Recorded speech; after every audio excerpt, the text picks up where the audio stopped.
Voilà Kari Shalom, je suis le docteur Mangouan et c'est toujours un réel plaisir de vous retrouver. Nous sommes toujours en train de parler des crises logiques, du dévotionnel, le crise logique. Et aujourd'hui nous allons parler de la discipline. Le thème aujourd'hui c'est la discipline.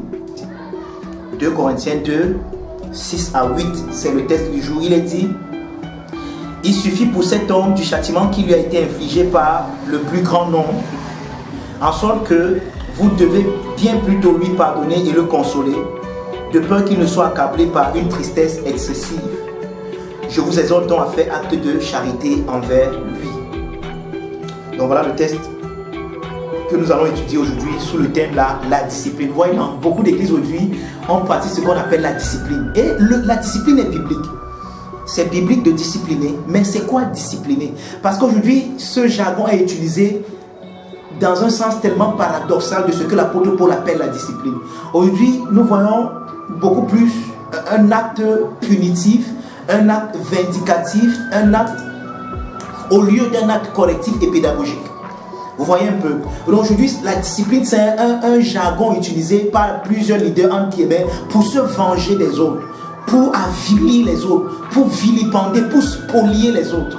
Pourtant, la discipline est biblique, ce qui fait qu'aujourd'hui, plusieurs personnes ont une appréhension non améliorative, mais péjorative de la discipline. Et on pense que ce n'est pas quelque chose qui est dans la Bible. Non, la discipline est biblique. Bon, quand je dis biblique, je veux dire, Paul présente cet aspect. Et c'est de ça que nous allons parler aujourd'hui. Mais je sais que dans certains milieux, on l'a tellement mal pratiqué que juste le mot de discipline, ça crée comme des frissons dans la pensée, dans la vie, dans le cœur de plusieurs personnes. Non, la discipline, l'apôtre Paul, quand la discipline est pratiquée selon le corpus paulinien, vraiment c'est quelque chose d'extraordinaire, vraiment c'est quelque chose de merveilleux. Parce que tout ce qui est en Christ est merveilleux. Et en Christ, il y a la discipline.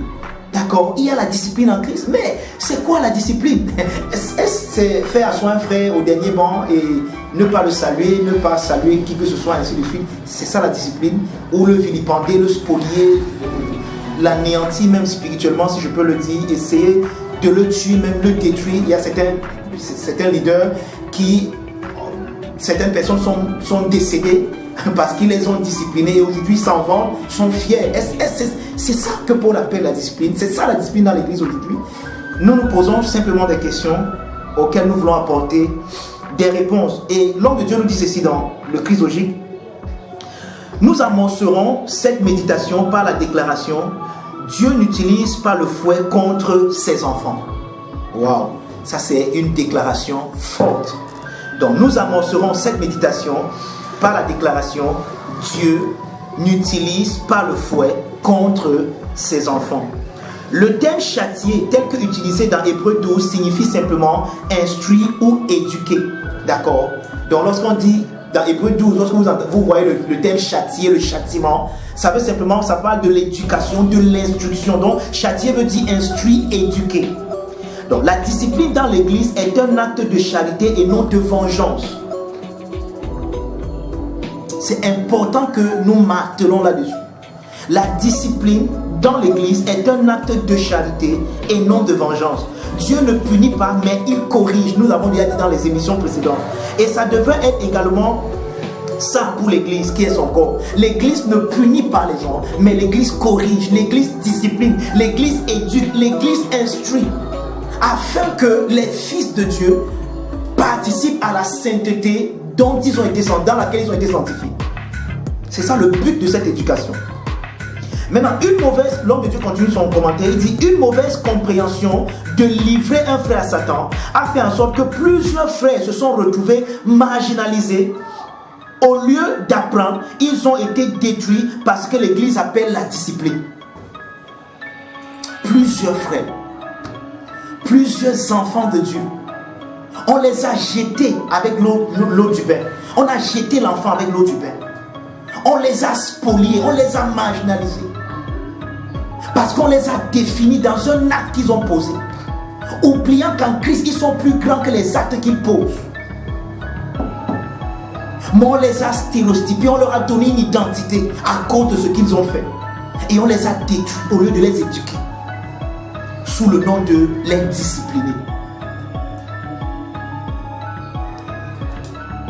Lorsqu'un frère est sous la discipline de l'Église, il n'est pas notre ennemi. Il est notre frère que nous aimons tellement que nous voulons son bonheur.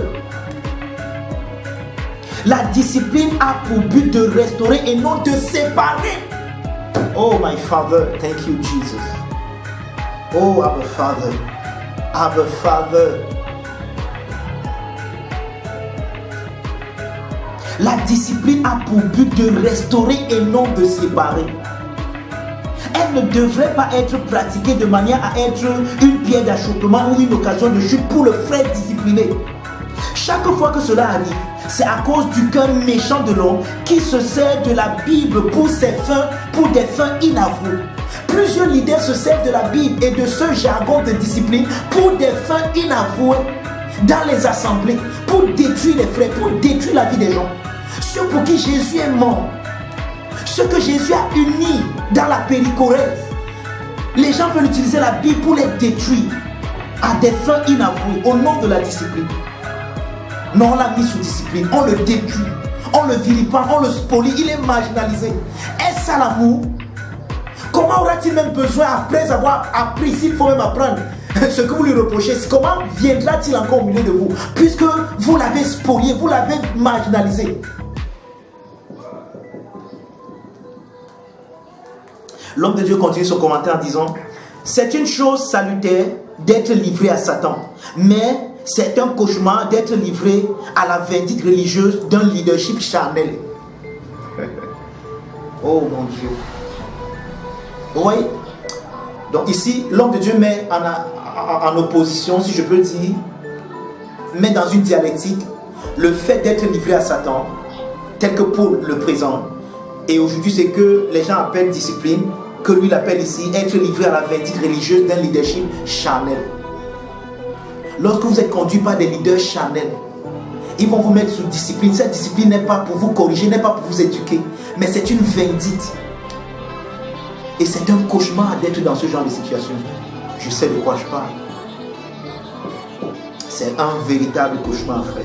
Si vous n'avez pas la grâce de Dieu, vous pouvez être détruit. Mais alors, être détruit complètement. Mais nous rendons grâce à Dieu pour sa grâce et son amour. La manière avec laquelle la discipline est appliquée dans les milieux chrétiens aujourd'hui est simplement satanique. À la fin, généralement, nous avons un frère stigmatisé et même traumatisé, qui n'a qu'un seul réel désir, quitter la communauté qui en est la cause de son stigma. Parce que ceux qui portaient le nom de discipline avaient un agenda que seul le leadership de ce milieu connaît. C'est la raison pour laquelle Jésus n'a jamais laissé l'occasion aux mauvais leaders de son époque de le stigmatiser par leur compréhension religieuse du service de Dieu.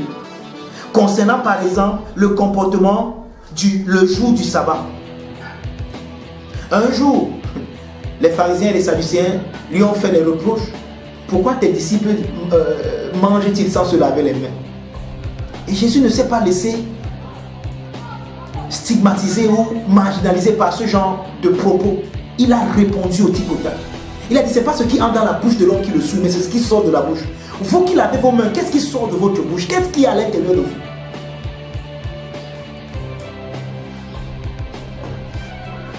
Ne vous laissez pas détruire. Ne laissez pas que un leadership charnel détruise votre vie spirituelle au nom d'une certaine discipline bien-aimée. Vous n'êtes pas obligé d'être là-bas. Je ne suis pas ici en train d'encourager la rébellion, mais je suis en train de vous dire, si vous avez suivi les émissions précédentes, vous allez comprendre que livrer un frère à Satan, c'est un but, c'est quelque chose de merveilleux. Parce que nous l'aimons, nous le livrons à Satan, nous le disciplinons, parce que nous voulons gagner notre frère. Mais la discipline n'a rien à voir avec la vengeance, ce n'est pas vindicatif, ce n'est pas punitif, ce n'est pas une punition. Ça ne sépare pas, ça restaure. Donc nous allons continuer cette émission avec le commentaire de l'homme de Dieu. Il dit: la discipline devrait nous permettre de participer à la sainteté de Dieu et produire en nous un fruit paisible de justice. C'est ce qui est dit dans Hébreux 12, les versets 8 jusqu'au verset 11. Donc la discipline est bien, mais pourvu qu'elle soit bien pratiquée, comme nous l'avons vu dans cette émission. Vous êtes bénis de toute bénédiction. Je suis le docteur Mangouan Désiré. À nous revoir à la prochaine émission.